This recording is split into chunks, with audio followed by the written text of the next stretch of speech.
शुरू करूं।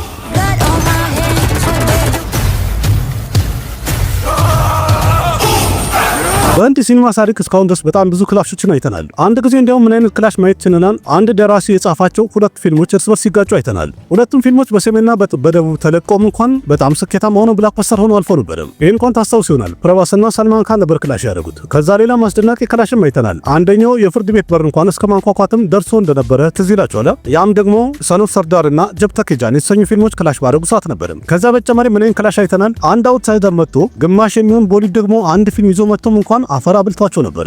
እሱም ቡልቡል ያስሪና ሲንገማጌን የተሰኙ ፊልሞች ክላሽ ያደረጉ ሰዓት ነበር። ከዛ ሌላም በቅርቡ ምን አይነት ክላሽ አይተናል? የህንድ ሲኒማ ሁለት ትልልቅ የሚባሉ ሱፐርስታሮች በአንድ ቀን ፊልማቸውን ይዘው መጥተው ነበር። ምንም ያህል እንኳን የተፎካከሩ ቢሆንም ሁለቱም ምርጥ ገንዘብ ሰብስበው መውረድ ችለው ነበር። ማለት 2023 ላይ ደንኪና ሰላርን ታስታውሱ ይሆናል። ግን ከዛ ቀደም ብሎ በ2018 የማይረሳው የህንድ ትልቁ ሱፐርስታር ግሎባል አይከን የሚባለው ሻሩክ ካን ያሽ ከመሰለ የሳውዝ አክተር ወይም ደግሞ አዲሱ አክተር ፊት ለፊት ኬጂኤፍ የተሰኘው ፊልም የመጀመሪያ ክፍሉ ዜሮ የተሰኘ ፊልም ይዘው መጥተው ኬጂኤፍ ምርጥ ገንዘብ ሲሰራ ያው የሻሩክ ካን ፊልም ዜሮ ሆነ ነበር። ክላሽ በተነሳ ሰዓት ላይ ያው ይሄን ማንሳት ግድ ይላልና ብዙዎቹ ስለሚያነሱት እውነት ነውና አይደበቅም።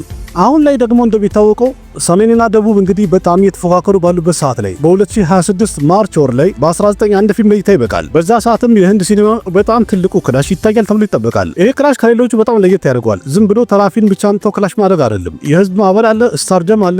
በህብረትና በቅንጅትም ተሰርተው የሚመጡ ለየት ያሉ ፊልሞች ይህንን ክላሽ ሪዲፋይን ያደርጉታል። ከነዚህ መሃል እንግዲህ አንደኛው ክላሽ የሚያደርገው ፊልም ለስም ብቻ ክፍለት የተባለ አይደለም። ከፍተኛ ማዕበልን በክፍል 1 ካስነሳ በኋላ ክፍል 2 ላይ ደግሞ እጥፍ ማዕበል ይዞ ይመጣል የተባለ ነው። ከዛ በተጨማሪ ስፓይ ዩኒቨርስ የመሳሰሉ ፊልሞችን ራሱ እንደ ቀልድ እንዲታዩ ምርጥ ስፓይ ትሬለር ፊልም እንደሆነ የተመሰከረለት ነው። ምክንያቱም ዱረንደር የተሰኘው የመጀመሪያው ክፍል ለእይታ ከበቃ ከ3 ሳምንት በኋላም እንኳን ከፍተኛ በጀት የወጣበትን አቫታር 3ኛውን ክፍል እንኳን ህንድ ውስጥ ባስገባው ገቢ የበለጠ በማስገባት አስገራሚ ያድርጎታል። ጭራሽ ሲንግል ስክሪን ላይማ አቫታር የመሰለ ፊልምን ተመልካቹ አናይም ብሎ ምርጫው ዱረንደር ብቻ ነው ሊሆን ይችላል። खबर है कि सिंगल स्क्रीन थिएटर्स ने दोनों फिल्मों की लड़ाई में धुरंधर के साथ जाना चुना। ብዙዎቻችን ቀድመን እንደገመትነው ከሆነ ፑሽፓ 3ኛው ክፍል ከመውጣቱ በፊት የፑሽፓ 2ኛው ክፍል ሪከርድ ሊሰብር የሚችል ፊልም አለ ከተባለ ምናልባት ኪንግ፣ ከልኪ፣ ሳላር፣ ስፕሪት፣ ራማይን፣ ዋራንሲ የመሳሰሉ ፊልሞች ይሰብሩታል ብለን እርግጠኛ ነበርን። ግን ዱረንደር በአሁኑ ሰዓት ላይ እንደሚያሳየው ከሆነ ትልልቅ ፊልሞችን ሪከርዳቸውን አፈር እያበላ ነው ያለው። ሁሉንም ትልልቅ ፊልሞች ሪከርዳቸውን እንደ ቅጠል ሲያራግፋቸው ቆንጆ ፊልም ከተሰራና ኮንቴንቱ ምርጥ ከሆነ ሰሜን ሆነ ደቡብ ዋጋ እንደሌለው በደንብ ያሳያል። ግን ዋናው ነገር ዱረንደር 2ኛው ክፍል ላይ የያሽ ቶክሲክ የተሰኘው ፊልም ማርች 19 2026 እንለቀዋለን ያለውን ቀን ሊቀይር ይችላል ተብሎ ሲነገር ነበር። ግን ፊልም ሜከሮቹ እንደምታስታውሱት ዲሴምበር 21 2025 ላይ የኪያራ አድቫኒን አንድ ፎቶ የያዘ የፊልም ፖስተር በመልቀቅ በደንብ ያረጋገጡት በዕለቱ ማለትም ማርች 19 2026 ቶክሲክ የተሰኘው ፊልም ለሲኒማ ይበቃል ብለው አረጋግጠዋል። ይህም ማለት እንግዲህ ሁለቱም ፊልሞች ክላሽ ማድረጋቸው የተረጋገጠ ነው ማለት ነው። ዲሴምበር 19 2025 ላይ ኢንተርቪው በተደረገች ሰዓት ላይ ፊልም አክትረስ ኦማ ኩሬሺ እንዳለችው ከሆነ ይሄ በህንድ ውስጥ ከተሰሩ ፊልሞች ራሱ በጣም ትልቅ ፊልም ነው፣ ሁሉንም ሰው በጣም የሚያስደነግጥና አይኑን ፈጥቶ እንዲቀር የሚያደርግ ፊልም ነው ብላለች። You're being toxic. I know that this top secreted one is.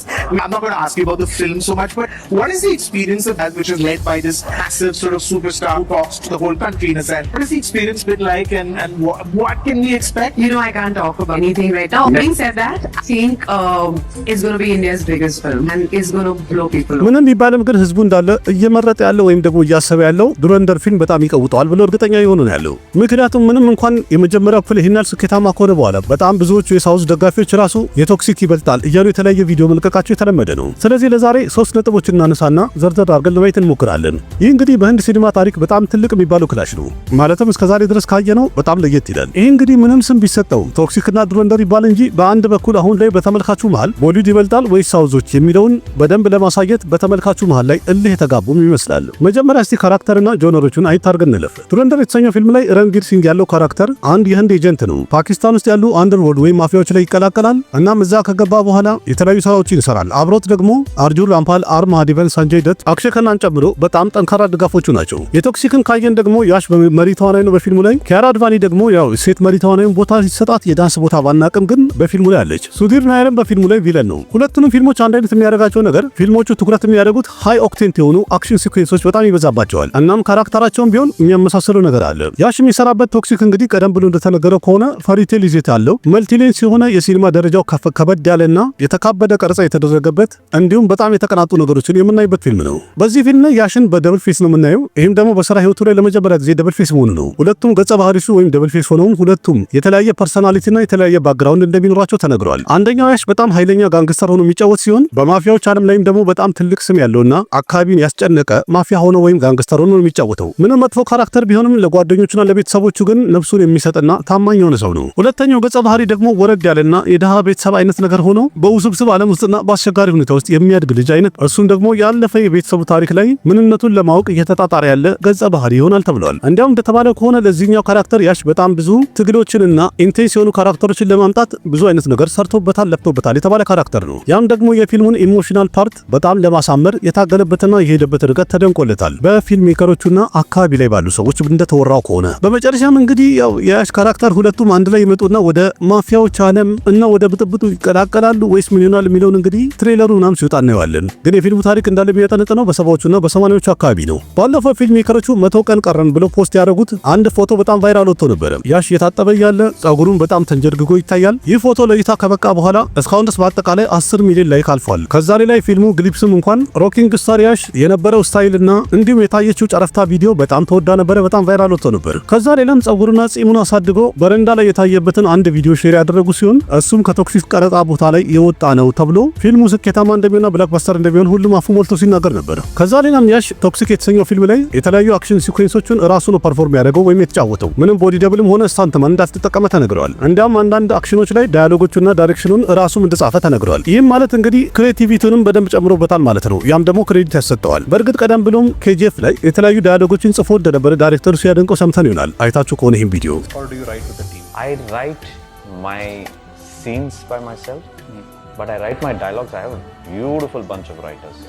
And in chapter 2, I had the addition of, Yash helps a lot with. ስለ ዱረንደር ካወራን ደግሞ ዱረንደር የተሰኘው ፊልም ላይ የረንቪር ሲንግ ካራክተር የነበረው በሚስጥር ማንነቱ ሳያሳውቅ የገባ ኤጀንት ሲሆን ወደ ፓኪስታን እዛም በማፊያዎቹ መሃል ከገባ በኋላ የራሱን እግር ለማቆም ይጣጣራል። የመጀመሪያው ክፍል ላይ እንኳን በተወሰነ መልኩ ሚሽኑን ጨርሶ ነበረ። ግን አሁን የቀረውን ሚሽን ደግሞ ፎከስ የሚያደርገው ሁለተኛው ክፍል ላይ ለዛውም የመጀመሪያ ሚሽኑ ደግሞ የአይኤስአይ ዋና መሪ ሆነው ሜጀር ኢቅባልን መበቀል ነው። ከዛ በተጨማሪ ማንማን እንደሚረዱትና የአሸባሪዎች ኔትወርክም የት እንዳለና ማንማን እንደሆኑም በደንብ ማጣራትም ይኖርበታል። ገና ማለትም ፖለቲካውንም ሆነ በአሸባሪዎች በኩል ያለውን ነገር ጠቅላላ አጣርቶ መውጣት ይኖርበታል ማለት ነው። ቀጣይ ውስጥ ገብቶ እንግዲህ በደንብ ሲያተራምሳቸው የመጀመሪያ ክፍል ላይ በደንብ ያላየነውን ነገር ሁለተኛው ፓርት ላይ ወይም ሁለተኛው ክፍል ላይ በደንብ ደመቅ አድርገው እንደሚያሳዩን በደንብ የሚያሳይ ነገር አለው። የመጀመሪያ ክፍል እንዳሳየን ከሆነ የተለያዩ ሽብር ጥቃት የሚፈጽሙትን የፓኪስታን አንደርወርልድ የሆኑ ማፊያዎች ዓለም ላይ በቀላሉ እንደ ቫይረስ ገብቶ ተቀላቅሏል ከነሱ ጋር። እንዲያውም ተሰሚነቱ እየጨመረና በደንብ እየነገሰባቸው ይሄዳል ተብሎ ይጠበቃል። ሁለተኛው ክፍል ላይ ግን ታሪኩ ምን ይሆናል የሚለውን ነገር እንኳን ጠቅልለን ምንም ነገር መገመት ባንችልም ሁለተኛው ክፍል ላይ ግን ቆንጆ ታሪክ ይዘው እንደሚመጡ ምንም ጥርጥር የለውም። ግን የአክሽን ከናን የትወና ነገርም ሆነ ስለሱ ካራክተር ብንወራ ዱረንደር የመጀመሪያው ክፍል በጣም ስኬታማ ከሆነ በኋላ ወይም በጣም ከታየ በኋላ እንዲያውም ትልቁን ቦታ ያዘው አክሽን ከና ነው ተብሎ ተመስክሮለታል። ህዝቡም በጣም ስለወደደውና በአሁኑ ሰዓት ላይ መነጋገሪያ ስለሆነ ሁለተኛው ክፍል ላይ አክሽን ከና አለ የሚለው እንኳን እስካሁን ድረስ ምንም የተረጋገጠ ነገር ባይወጣም ዋና ምክንያቱ ደግሞ የፊልሙ መጨረሻ ላይ አክሽን ከና ወይም ሬህማን ደኬት ሲሞት አሳይተውን ነበር። ሁለተኛው ክፍል ላይ ሁለት ሰዎች ይቀራሉ። አንደኛው ሜጀር ኢቅባል ነው። ሁለተኛው ደግሞ ኤስፒ ቾድሪ አስለም ማለትም ሰንጀይ ደትም ይቀራል። ሶስተኛው ደግሞ መጨረሻውን የሚያሳዩን የረንቪር ሲንግ ነው። ይህም ማለት እንግዲህ አሁን በጣም ፈታኝ ስለሚሆን በጣም ኢንቴንስ ይሆናል የሚባል ክፍል ሆኗል። ሁለተኛው ክፍል ብዙ ድራማዎችን የምናይበት ነው። ግን አሁን ላይ የፈለገ ቢሆን የአክሽን ከና ሃይፑ በጣም ከፍተኛ ስለሆነ ድንገት እንኳን አይኖርም ብለው ወስነውም ከነበረ እንደ ፍላሽባክም አድርገው ቢሆን ተማሙተው አክሽን ከናን ሊያስገቡ ይችላሉ የሚለው ወሬ በጣም እየበዛ ነው ያለው። ደግሞ በሆነ መልኩ መግባቱ ማይቀር ነው ብዬ አስባለሁኝ አሁን ባለው ሁኔታ ሲታይ። ምንም ይሁን ብቻ ሬህማን ደኬትን በድጋሚ ሁለተኛው ክፍል ላይ ተመልካቹ ማየት እንዳይፈልግ ከ100% የተረጋገጠ ነው። እሱን አላስገቡም ማለት ሙና በየነ የሚባለው ካራክተር ሚርዛፑር የተሰኘ ዌብ ሲሪዝ ላይ ባለመግባቱና በጣም ተወዶ ስለነበረ ስለቀረ ተመልካቹ ጭራሽ ፊልሙን አናይም ብለው ቦይኮት አድርገውት ነበር ወይም ወደ ኋላ ሸሽተው ነበር። አሁን ላይ እንደተናገሩት ከሆነ ሁለተኛውን ክፍልም ቀረጻ ጨርሰናል ብለዋል። ግን ይሄ ነገር ምናልባት ለገበያ ብለው ያወሩት ነው ወይስ ደግሞ በትክክል ጨርሷል የሚለው ባይታወቅም የፈለገ ነገር ቢሆን ግን ቀኑ ከመድረሱ በፊት በመሃልም ቢሆን ድጋሚ ቀርጸው ማስገባታቸው ግዴታ ነው። በእርግጥ ቀደም ብሎም ከልኪ የተሰኘው ፊልም ሁለተኛው ክፍል ቀረጻ አገባደናል ብለው ነበረ። ታዲያ ግማሽ ተቀርጾ ከነበረ ሁለተኛው ክፍል የሚለቀቅበት ቀን እንዴት እስካሁን አኖስ ማድረግ አልቻሉም የሚለው ሌላ ጥያቄ ፈጥሯል። በአሁኑ ሰዓት ላይም ቢሆን ሁለተኛው ክፍል ከልኪ መቼ ይወጣል ቢባል ማንም የሚመልስ የለም። ይህም ማለት መጀመሪያ ለገበያ ሚዲያ ብለው ያወሩት ነው እየተባለ ነው። ምን ያህል እውነት ነው የሚለውን እርግጠኛ ባልሆንም ዱረንደር የመጀመሪያው ክፍል በጣም ሰማይ ላይ ነው ያለው። በአሁኑ ሰዓት ላይም በእርግጠኝነት 1000 ከሮር እንደሚገባ ያረጋገጠ ፊልም ሆኗል። ለዚህ እንግዲህ ምክንያቱ ዋና ተደርጎ የሚጠራ ያለው አክሽን ከና ነው። በጣም ብዙዎቹ እንዲያውም እያሉ ያሉት 2-3 ጊዜ ፊልሙን እንዳዩ ተናግረዋል። አንድ ጊዜም አይተው ያረካበት ሁኔታ ነው ያለው። የሚገርም እኮ ነው። በእርግጥ የአክሽን ከና ካራክተርን ብናይ ቀደም ብሎ ኩሊ ላይም እንደዚህ ነገር ተፈጥሮ ነበር። ኩሊ ላይ ነበር አንድ ካራክተር በጣም ተወዶ ነበር። ቀደም ብሎ ደግሞ ቪክረም የተሰኘው ፊልም ላይ፣ ሮሌክስ ላይ፣ አኒማል ላይ ደግሞ ቦቢዶልን ልክ እንደዚህ አይነት ነገር ምናልባት ዱረንደር ሁለተኛው ክፍል ላይ አርጁን ራምፓልም ከፍተኛ ስም ሊያገኝበት ይችላል ተብሎ ይጠበቃል። ግን በአንድ በኩል ስናየው ዱረንደር የተሰኘው ፊልም የሀገር ፍቅር ስሜት ያለው የአርበኛ ስሜት ያለው ፊልም ነው። ስለዚህ የቶክሲክ ፊልም ወዳጆች እያሉ ያሉት ፊልሙ መለቀቅ ያለበት ኦገስት 15 2026 መሆን አለበት ያሉ ነው። የዛ ቀን ቢሆን ያው የነጻነት ቀን ስለሆነ ተመልካቹም ፊልሙን ለማየት ቢሄድ ጥሩ ስሜት ይኖረዋል የሚል አስተያየት እየሰጡ ነው ያሉት። ግን ደግሞ የተረሳው ነገር በዛ ሰዓት ላይ ወይም እዛ አካባቢ ላይ የህንድ ሲኒማ ሁለት ትልልቅ አክተሮች ትልልቅ ፊልማቸውን ይዘው ይመጣሉ። በአንድ በኩል የሻሩካን ኪንግ የተሰኘው ሲሆን በሌላ በኩል ደግሞ የፕረቫስ ስፕሪት የተሰኘ ፊልም ነው። እነዚህም እዛ አካባቢ ይወጣሉ ተብሎ የሚባሉ ፊልሞች ናቸው። ስለዚህ እንግዲህ ዱረንደር ይህንን ስኬታማ ከሆነ ሁለተኛው ክፍል ለማውጣት ጊዜ መውሰድ አለባቸው፣ ማቆየት አለባቸው። እንደ ፊልሙን ምሳሌ ፑሽፓቱን እንኳን ብናይ የሳውዞቹ የሚሉትን ነው የምነግራችሁ 3 ዓመት ያህል ከቆየ በኋላ ታሽቶ ስለወጣ በመጨረሻም ፊልሙ ኦል ታይም ብላክባስተር ሆኖ ነበረ ያሉ ነው። በእርግጥ በጆነር በኩል ስናይ ሁለቱም ፊልሞች በትክክል የሚፎካከሩ ናቸው። በመቀጠል ሁለተኛ ነጥብ የምናየው ደግሞ በተመልካቹና በቦክስ ኦፊስ ላይ ምን ለውጥ ያመጣል የሚለውን ለማየት እንሞክር። अगर तुम लोगों के पटाखे खत्म हो गए तो मैं धमाका शुरू करूं।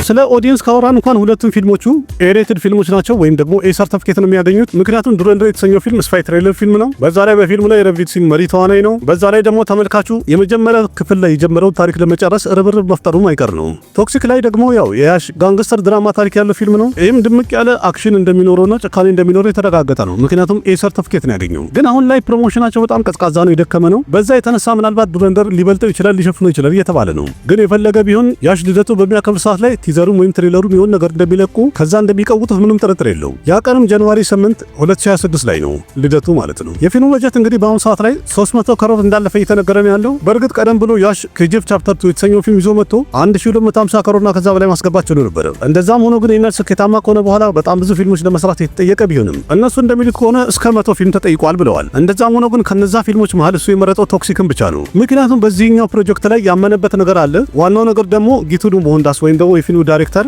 ይሄ ድሪም ፕሮጀክቷ ነው። ዳይሬክተሯን ደግሞ ይህን ፊልም ስኬታማ ለማድረግ በኢንዱስትሪ ውስጥ ያሉ ቶፕ የሚባሉ ፊልም ሜከሮችን ያናገረች ሲሆን ከዛ በተጨማሪ ደግሞ የተለያየ የፊልሙን አክሽኖች ኮሪዮግራፊ ያደረጉት እስከ ሆሊውድ ድረስ በስራቸው በጣም የሚታወቁ ዳይሬክተሮች እንደሆኑ ተናግራለች። ከዛ በተጨማሪ ያሽ በራሱ ፕሮዳክሽን ካምፓኒም የተወሰነ በጀት አውጥቶ እንዳገዛትና ሼር እንዳደረገ ተነግሯል። በእርግጥ ልክ እንደዚህ ራማይና የተሰኘ ፊልም ላይም ይህን ያህል ትልቅ በጀትም ኖሮት እንኳን አብሮ ሼር ማድረግ ችሏል። ስለዚህ በመጨረሻ እንግዲህ ፒሪየድ ጋንግስተር ድራማ የሆነ ፊልም ላይ ያሽ የታየው ነገር ስላለና ስለተስማማ ነው የመረጠው የሚለውን ነገር ሚዛን እንዲደፋ አድርጎታል። ምናልባትም ደግሞ ከኬጂኤፍ በኋላ በሀገር አቀፍ ደረጃ የተወደደ አክተር ብቻ ሳይሆን በዓለም አቀፍ ደረጃ ስሙ እንዲጠራ ስለፈለገ እንደዚህ በትልቅ ስኬልና በዓለም አቀፍ ደረጃ ሊታይ የሚችል ፊልም መስራት ፈልጎ ሊሆን ይችላል ተብሎ ይገመታል። ያም ደግሞ ሮኪንግ ስታር ያሽን በሲኒማ ላይ ስናየው በዚህ በትልቅ ደረጃ በጣም የሚያምርና አሪፍ ነገር ሊያሳይን ይችላል ተብሎ ይገመታል። ግን የፈለገ ቢሆን ሮኪንግ ስታር ያሽን ከኬጂኤፍ በኋላ ሁሉም ሲኒማ ላይ ለማየት ጉጉቱ ከፍተኛ እንደሆነ ግልጽ ነው። በእርግጥ ከብዙ ጊዜ በኋላ ስለሚመለስ ሮኪን ማየት የሚፈልግ ሰው የለም ማለት አይደለም። ግን እነሱ እንደሚሉት ከሲኒማ የሚወጡ ሰዎች ከዱረንደር የበለጠ ቶክሲክን ማየት እንፈልጋለን ያለው ምናልባት አንድ ሰው ሊሆን ይችላል። ግን እነሱ እያሉ ያሉት ከዱረንደር የበለጠ ለቶክሲክ ተመልካቹ ቦታ አለው እያሉ ነው።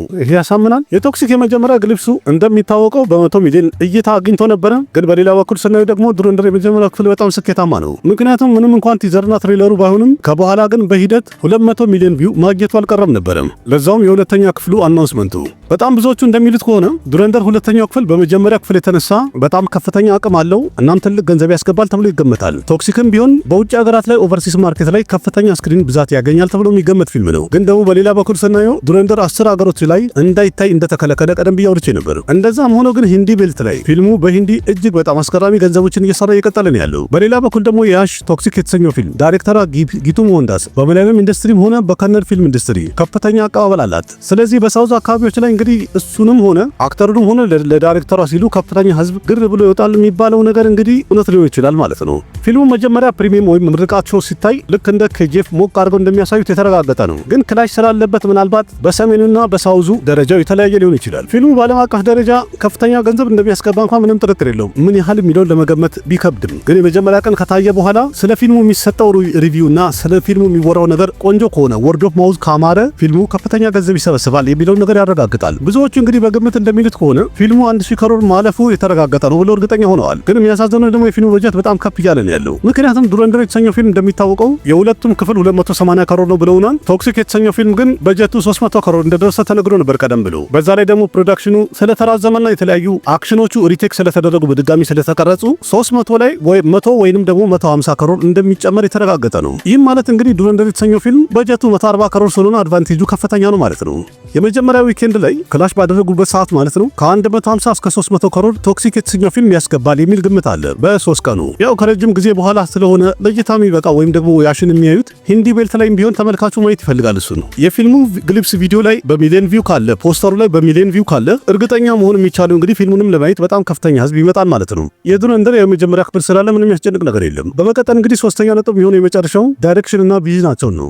ማርች 19 2026 ለእይታ ይበቃል የተባለው አንድ ፊልም ቀደም አለና ቀናችንን አራዝመናል ብሏል። እሱም የአጆይ ዴቭጋን ደማልፎር የተሰኘው ፊልም ነው። ከዛ ሌላም ላቬንድዋር የተሰኘው ፊልምም በዚህ ቀን ይለቀቃል ብለው ነበረ። ግን ከበኋላ ፊልሙ ፕሮዳክሽኑ ስላልጨረሰ አራዝመናል ብለው ተናግረው ነበረ። የሰልማን ካን ባትል ኦፍ ገልባንም ቢሆን በዚሁ ቀን ወይም ኢድ አካባቢ ላይ ይወጣል ተብሎ ሲጠበቅ ነበረ። ወይም ሊወጣ ይችላል እየተማከሩ ነው ሲባል ነበር። ግን ዱረንደር በዚህ ቀን ይወጣል ከተባለ ቀን ጀምሮ ይሄ ወሬ ጸጥ ብሏል። ስለዚህ በአሁኑ ሰዓት ላይ እንግዲህ በዳይሬክተር ብናየው አዲቲደር ይዞት የመጣው ፓትሪዮትነት ይዘት ያለው ጋንግስተር ድራማ ፊልም ልንለው እንችላለን። እንግዲህ ስፓይ ትሪለር ፊልም ነው። በጣም ተቀባይነትን አግኝቷል። ግን ጊቱ ሞንዳስም የሰራችው ያሽ የሚተውንበት ለየት ያለ ጋንግስተር ታሪክን የሚያሳይ ፊልም ነው ተብሎ ይጠበቃል። በእርግጥ ፊልሙ ከአክሽን የበለጠ ወደ ታሪክ ላይ የሚያዘወትር ከሆነ ወይም ትኩረቱ ወደዛ ከሆነ ምናልባት ተቀባይነቱ ሊቀዘቅዝ ይችላል ተብሎ ይፈራል። ዋናው ነገር ደግሞ ሁለቱም ዳይሬክተሮች ቪዥናቸውና የሚሰሩበት መንገድ በጣም የተለያየ ነው። አዲቲደር ኡሪ የተሰኘ ፊልም ሰርቶ ነበር። አሁን ደግሞ በዱረንደር በሁለት ስራዎቹ በጣም ፌመስ ሆኗል። ሁለቱም የሚገራርሙ አክሽን ያላቸው ቆንጆ ፊልሞች ነበሩ። የአርበኝነት ስሜትን የቀላቀለ ኢንቴንስ አክሽን ድራማ ፊልሞችን በመስራት ጎበዝ ነው ዳይሬክተሩ።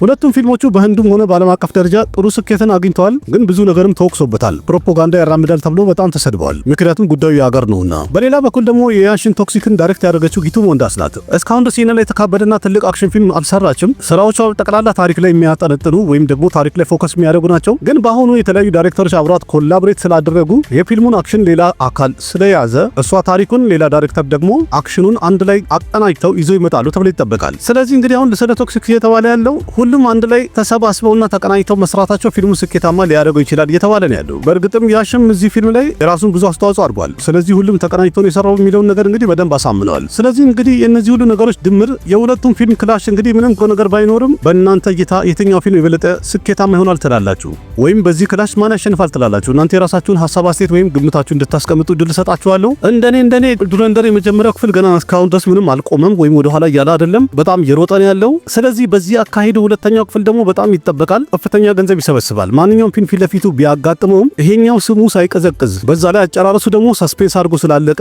ያንን ታሪክ ለመጨረስ ይሄ ሁሉ የመጀመሪያውን ክፍል ያየ ሰው ሁለተኛውን ክፍል እንደሚያይ የተረጋገጠ ነው። ያም ማለት ደግሞ ሁለተኛውን ክፍል ልክ እንደ መጀመሪያው ክፍል በጣም ስኬታማ ይሆናል ማለት ነው። ምን ያህል ሰው ይደግመዋል የሚለውን ባናቅም ግን ያየው ሰው በትክክል እንደሚጨርሰው እርግጠኛ ነኝ። ያ ደግሞ የፊልሙ በጣም ስኬታማነትን የሚያረጋግጠው ነጥብ ነው። የያሽ ቶክሲክ ቆንጆ ፊልም ይሆናል፣ ግን እንደ ዱረንደር ስኬታማ ይሆናል የሚለው ነገር ትንሽ ያስፈራል። ዋናው ደግሞ ታሪኩ አይደለ። ፊልሙ ቆንጆ ከሆነ ደግሞ በልጦም ሊሄድ ይችላል፣ ምንም ጥርጥር የለው። ምክንያቱም ዱረንደር ከመውጣቱ በፊትና ሲነሳ የነበረውን ነገር አስታውሱ። ዝቅ ብሎ ተነስቶ ነው ዛሬ ላይ እንደዚህ ጣራ የደረሰው። ስለዚህ ቶክሲክንም ዝቅ የምናደርገው የምንንቃው ፊልም አይደለም፣ ዱረንደርም በጣም ትልቅ ፊልም ነው። ሁለቱ እንግዲህ ክላሽ ሲያደርጉ ሌላ አዲስ ተአምር አዲስ ታሪክ ልናይ ነው ማለት ነው። ይህ ክላሽ እንግዲህ በቀጣይ ለረጅም ዓመታት በህንድ ሲኒማ ታሪክ እየተነሳና እየተወራ የሚኖር ይሆናል ተብሎ ታሪክ ይሰራል ተብሎ ይገመታል። እንግዲህ አሁን መጀመሪያ እንዳልኳችሁ ጉዳዩ የቶክሲክና የዱረንደር ብቻ አይደለም፣ ቦሊውድ ወይስ ሳውዝ የሚለውን የሚለይበት የዋንጫ ጨዋታ ነው። ማን ትላላችሁ እናንተ? ማን ያሸንፋል? የራሳችሁን ሐሳብ አስተያየት ኮሜንት ላይ ጻፉልኝ። እንደተመቻችሁ የዛሬ ቪዲዮ እርግጠኛ ነኝ ከተመቻችሁ ቪዲዮ ላይክ አድርጉ፣ ያላችሁን ሐሳብ አስተያየት በኮሜንት ግለጹ፣ ለጓደኞቻችሁ ሼር አድርጉ። ለቤቱ አዲስ ሆናችሁ ሰብስክራይብ በማድረግ የደውል ምልክቷን መጫን አትርሱ። ምክንያቱም አዳዲስ ቪዲዮ በሚጭን ሰዓት ላይ ኖቲፊኬሽኑ ቅድሚያ እናንተ ጋር መድረስ ይችላል። ልክ እንደዚህ ምርጥ ቪዲዮ በድጋሚ ይዤላችሁ እስከመጣ ድረስ አቅራቢያችሁ ቃሲም መካ ነበርኩኝ። ደህና ሁኑ። ባባይ ना जाने कैसा एहसास है बुझती नहीं है क्या प्यास है क्या नशा इस प्यार का मुझ पे सनम छाने कोई न जाने क्यों चैन होता है, क्या करूँ हाय कुछ कुछ होता है, क्या करूँ हाय कुछ कुछ होता है।